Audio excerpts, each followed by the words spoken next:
Estou aqui agora com o pai Akin Andrade, ele é do Candomblé de Caboclo. Isso, Candomblé, né? De Caboclo. Pai, explica pra gente o que é o Candomblé de Caboclo. Claro. Eu já sei, viu? Agora ele vai explicar pra você.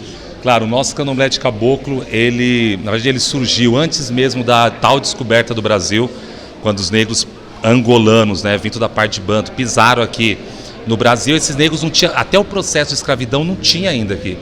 E aí eles não tinham, eles pediam abrigo. Os povos indígenas que já moravam aqui no Brasil acolheram esses negros e dali começou um culto com as divindades africanas, trazido por esses negros africanos, né? E os caboclos, né? O negro ele viu que era muito parecido o culto ali que ele fazia na África com os povos indígenas, que é cultuar a natureza. E aí, com o tempo, o negro pediu permissão para cultuar o seu sagrado aqui, Orixá, Inquice e Vodú.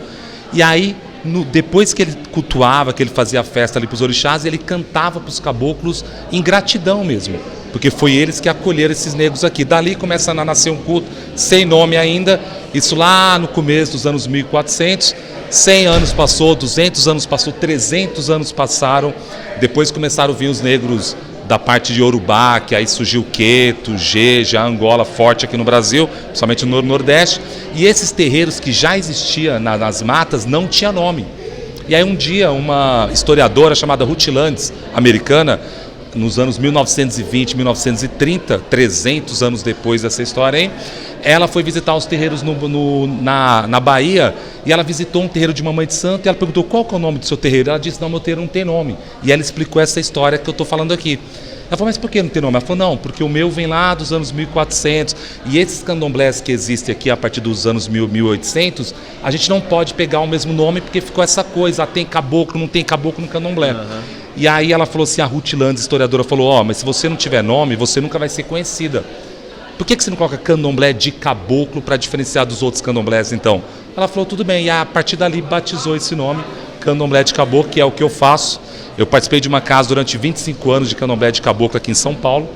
Em 2017 eu abri a minha casa, a gente vem um trabalho aí bem bonito em São Paulo. Aí.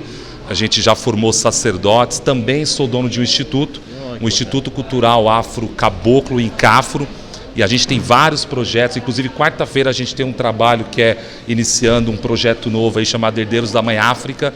E aí a gente tem tem pessoas públicas que participam desse projeto. A gente tem esse projeto é semanal, mensal? Vai ser mensal, né? A gente dá aula aí de gratuito, dança, música, capoeira, história para jovens e adultos, totalmente gratuito, que é um projeto Herdeiros da Mãe África, com apoio aí de artistas, de sacerdotes, para que esse projeto possa acontecer. Então a gente faz um trabalho legal, tanto dentro do terreiro quanto nessa parte social e cultural aí.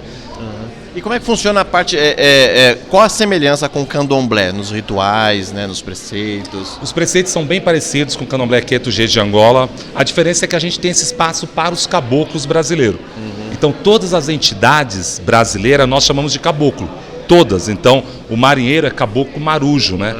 O índio, né, é o caboclo de pena, o caboclo boiadeiro, o caboclo baiano. Então, todas as entidades brasileiras nós chamamos de caboclo, porque nós entendemos que aqueles povos indígenas que viviam em aldeias separadas, então tinha aqueles povos que eles viviam perto do litoral, pescavam o peixe e levavam para as aldeias. Esses viraram os caboclos marujos, marinheiros. E aqueles mais cangaceiros da parte do norte e do nordeste viraram os caboclos boiadeiro, baiano e tal. Então a diferença é essa, é que dentro do nosso candomblé nós temos um espaço separado para as entidades. Poxa, eu já fiquei curiosíssimo de ir lá e ver tudo isso, né? A gente estava conversando aqui, a gente sempre se comenta. Sim. Que esse trabalho, por exemplo, a gente é da Umbanda, né? E esse trabalho que a gente está fazendo com esse canal está nos abrindo uma visão assim enorme, está sendo uma coisa tão glorificante de fazer, assim, que é imensurável o que está fazendo com a gente. E é muito bacana esse papo. Eu tenho um canal no YouTube também que chama, que legal. chama Papo, o nome do canal, o meu nome é Akin Andrade, o nome do programa é Papo Ancestral. E a gente fala muito sobre isso, igual eu tenho grandes amigos ubandistas, grandes amigos do candomblé dito tradicional, Jureme, por aí vai. E aí, cara, o maior problema que eu vejo hoje, às vezes, é a intolerância dentro do próprio culto. Então, sempre quando eu tenho espaço, eu falo sobre isso, porque a gente que tem liderança religiosa, porque parte da gente, não adianta a gente cobrar dos médios, dos filhos, parte da gente. Vamos trabalhar a tolerância, vamos ensinar os nossos filhos. Nós, né, pai? A gente já tem tanta intolerância de gente já tem de fora que é absurda. E aí dos dentro, ditos cristãos. a gente tem que dar as mãos, os candomblés tradicionais, as vertentes do orixá, seja lá qual for, o molocô, jurema, tambor de mina, candomblé de chegou, candomblé de caboclo, a umbanda sagrada, todas elas, a gente tem que dar as mãos. E quando a gente não conhecer uma coisa, a gente tem que dar o espaço para conhecer, não julgar, não dizer que a gente está certo. Uma coisa, pelo menos eu aprendi na minha vida, a gente só é grande quando a gente reconhece a grandeza do outro, e é assim que eu faço, e é assim que eu ensino para os meus filhos, entendeu? E aproveitando isso tudo que a gente está falando, a importância de um evento como esse, né, que está introduzindo a Umbanda na terra do candomblé, né? Porque a gente sabe que tem toda essa coisa da intolerância, e esse tipo de evento é legal porque acaba unindo pessoas de vertentes diferentes para a gente poder debater e falar um pouco sobre isso.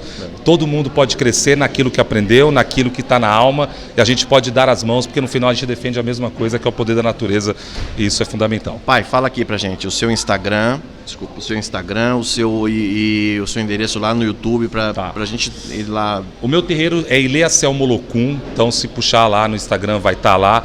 O Instituto, quem quiser conhecer, como eu falei, é Encafro BR. Então, se colocar Encafro BR no Instagram, no YouTube, vai achar. E eu sou o Akim Andrade. Colocou Akim.Andrade, vai me achar aí no Instagram, no YouTube, no Face. Aí a gente tem um trabalho legal. A gente está colocando tudo aqui para vocês irem lá. E, cara, vale a pena. Eu já tô aqui morrendo com água na boca, morrendo de vontade de ir lá amanhã já conhecer o que a gente chama? Ilê? O Ilê do Pai Akim. Pai, muito obrigado, viu? Muito axé pro senhor, foi um prazer enorme conhecê-lo, conhecer essa vertente pra gente, né? E que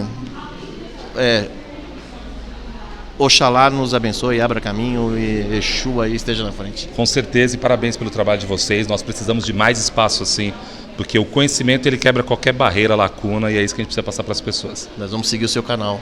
Com certeza. Tá bom? Obrigado, tá? Obrigado a todos. Obrigado, parabéns.